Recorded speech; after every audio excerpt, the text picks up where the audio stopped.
नमस्कार साथियों, स्वागत है आप सभी का आपके अपने चैनल फर्स्ट चॉइस अड्डा पर। दोस्तों, यूपी टीजीटी पीजीटी और एलटी ग्रेड कॉमर्स के एग्जाम आने वाला है। ऐसे में आप लोगों की क्लासेस फिर से शुरू की जा रही हैं। ज़्यादा से ज़्यादा इस चैनल को सब्सक्राइब कीजिए और शेयर कीजिए। चलिए पहला क्वेश्चन देखते हैं। The minimum number of members in a public company, यानी पब्लिक कंपनी में कम से कम कितने मेंबर्स होने चाहिए। दोस्तों, ऑप्शन है आपके सामने 2, 5, 7 या 50। तो दोस्तों, किसी भी पब्लिक कंपनी को चलाने के लिए कम से कम मेंबर्स की ज़रूरत पड़ती है और वो होते हैं 7। और इसमें कोई अपर लिमिट है नहीं, कितने भी मैक्सिमम नंबर ऑफ मेंबर्स हो सकते हैं। डायरेक्टर्स की बात करें तो 3 ज़रूरी है और मिनिमम शेयर कैपिटल की बात करें तो 5 लाख रुपए आवश्यक है। चलिए दूसरा क्वेश्चन देखते हैं। Wages and salaries. Wages and salaries trial balance में कहाँ दिखाया जाता है। दोस्तों, wages and salaries trial balance में आप डेबिट साइड पे दिखाते हैं। जी हाँ दोस्तों, ट्रेडिंग अकाउंट के डेबिट साइड में दिखाते हैं। और देखिए, they are shown in the debit side of trading account as all expenses, यानी सारे के सारे खर्चे, नुकसान डेबिट साइड पे दिखाए जाते हैं। और देखिए, वेजेस एंड सैलरीज एक तरीके से रिम्यूनरेशन होता है जो फैक्ट्री वर्कर्स को दिया जाता है और ये ट्रेडिंग अकाउंट में दिखाया जाता है। चलिए थर्ड क्वेश्चन देखते हैं। Gross profit. जी हाँ दोस्तों, ग्रॉस प्रॉफिट आपने एक फॉर्मूला देखा होगा। Cost of goods sold, sales और जीपी, ये तीनों चीजें एक फॉर्मूले में आती हैं। आप लोगों को पहचानना है कि ये कौन सा फॉर्मूला है, सही फॉर्मूला इसमें से कौन सा है जीपी को फाइंड आउट करने का। तो दोस्तों, कॉस्ट ऑफ गुड्स सोल्ड बराबर होता है सेल्स माइनस जीपी। अब यहाँ पर कॉस्ट ऑफ गुड्स सोल्ड और जीपी की अगर आप जगह बदल दें तो आप लोगों को इसका जवाब मिल जाएगा। जी हाँ दोस्तों, जीपी बराबर होता है sales minus cost of goods sold. GP यानी कि वो बराबर है किसके, सेल्स में से कॉस्ट ऑफ गुड्स सोल्ड को माइनस करना पड़ेगा। सेल्स को रेवेन्यू भी कहा जाता है। सेल्स बराबर होती है टोटल ग्रॉस सेल्स के, उसमें से आप माइनस करते हैं रिटर्न इनवार्ड। रिटर्न इनवार्ड को कहते हैं हम सेल्स रिटर्न। और अगर कोई डिस्काउंट अलाउड वगैरह किया जा रहा है तो उसको भी आपको माइनस करना पड़ता है, तभी नेट सेल्स निकल कर आती है। तो नेट सेल निकालने के लिए क्या करना है, आपको सारी की सारी ग्रॉस सेल पकड़नी है, उसमें से सेल्स रिटर्न यानी रिटर्न इनवार्ड भी आप कह सकते हैं उसको माइनस करना है। डिस्काउंट अलाउड किया गया है तो वो भी माइनस करना होता है।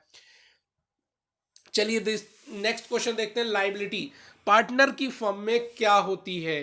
तो दोस्तों, जीरो, लिमिटेड, अनलिमिटेड या प्रोपोर्शनेट। तो लाइबिलिटी की बात कर रहे हैं दोस्तों, यानी कोई पार्टनर है उसकी लाइबिलिटी फर्म में कैसी होगी। तो दोस्तों, पार्टनर की लाइबिलिटी हमेशा अनलिमिटेड होती है। जी हाँ दोस्तों, एक अनलिमिटेड लाइबिलिटी कंपनी इन्वॉल्व करती है जनरल पार्टनर्स को। उसमें सोल प्रोप्राइटर्स भी होते हैं जो कि इक्वली रिस्पॉन्सिबल होते हैं डेप्ट्स के लिए, यानी कोई भी कर्जा है, कोई भी लाइबिलिटी है जो कि बिजनेस की है, वो कहीं ना कहीं उनको देना पड़ेगा अपने पर्सनल संपत्ति को बेचकर भी। Most companies opt to form limited partnership where one or more business partner is liable only up to the amount of money that partner invested in the business. तो ज्यादातर कंपनीज क्या करती हैं, ऑप्ट करती हैं लिमिटेड पार्टनरशिप को। Limited partnership कैसी partnership होती है जहां पर पार्टनर केवल लायबल होता है उस अमाउंट तक जितना उसने इन्वेस्ट कर रखा है कंपनी में, जबकि अनलिमिटेड लायबिलिटी में पार्टनर को सब कुछ देना पड़ सकता है।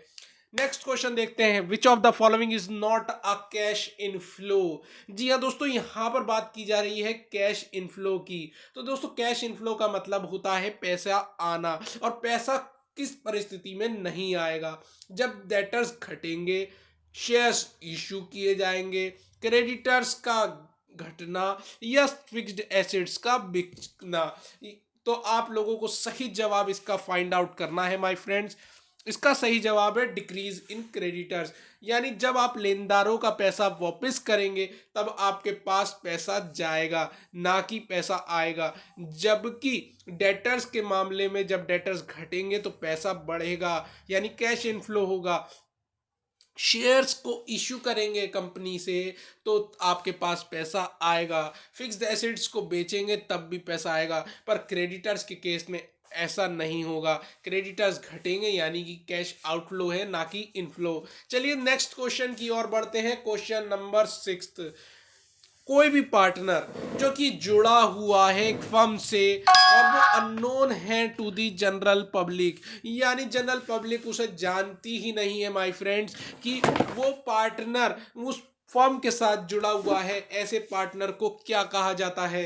Active partner, sleeping partner, nominal partner या फिर सीक्रेट पार्टनर? आप लोगों को सही जवाब इसका देना है माय फ्रेंड्स। आई होप आप लोगों ने इसका सही जवाब पता भी कर लिया होगा। इसका सही जवाब है my friends secret partner. Secret partner कैसा पार्टनर है? एक पार्टनर है जो कि जनरल पब्लिक उसके बारे में कुछ भी नहीं जानती, पर वो कहीं ना कहीं डिसीजन मेकिंग में भी इन्वॉल्व रहता है और बिजनेस को चलाने के तौर तरीकों में भी उसका योगदान रहता है। यानी वो मैनेज भी करता है बिजनेस को, डिसीजन भी लेता है, पर जनरल पब्लिक से अनजान है। Trading account.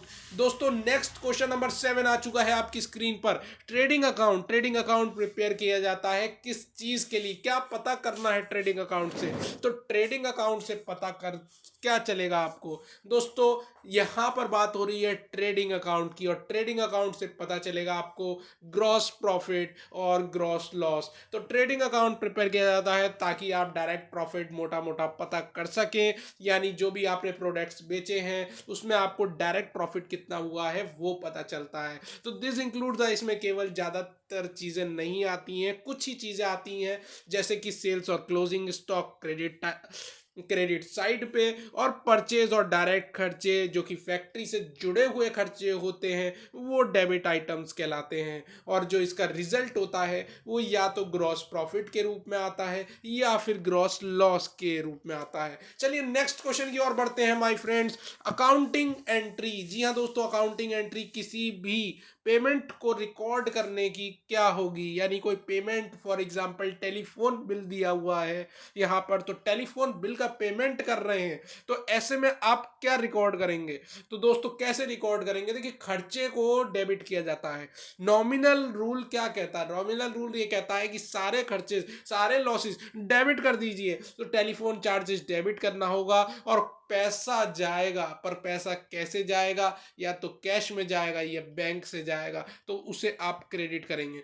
नेक्स्ट क्वेश्चन देखते हैं my friends. The double entry system of book keeping was evolved by. देखिए, double entry system book keeping का इवॉल्व किया गया था किसके द्वारा? लूका पाचियोली के द्वारा। तो ऑप्शन नंबर 3 जो इसमें थर्ड ऑप्शन है वो बिल्कुल सही है माय फ्रेंड्स। इनको फादर भी कहा जाता है मॉडर्न बुक कीपिंग का। और the modern double entry book keeping system evolve किया गया था इटली में 13th एंड 14th सेंचुरी में, यानी 13वीं और 14वीं शताब्दी में ये सिस्टम निकल कर सामने आया था।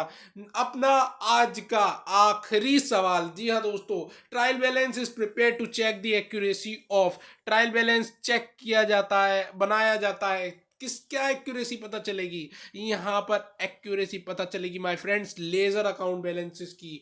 यानी जितने तरह के लेजर अकाउंट बैलेंसेस बनते हैं उनकी एक्यूरेसी पता चलती है। और यहाँ पे डेबिट क्रेडिट बैलेंसेस पता चलते हैं। वेरियस अकाउंट्स ऑफ लेजर, उनकी एक्यूरेसी पता चलती है, वो सही सही आ भी रहे हैं या नहीं आ रहे हैं। Both the debit and credit column match करने चाहिए ट्रायल बैलेंस के।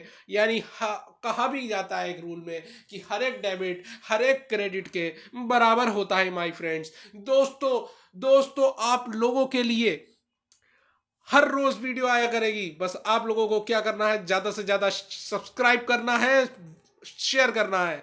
मिलते हैं नेक्स्ट वीडियो में, तब तक जय हिंद और जय भारत माय फ्रेंड्स।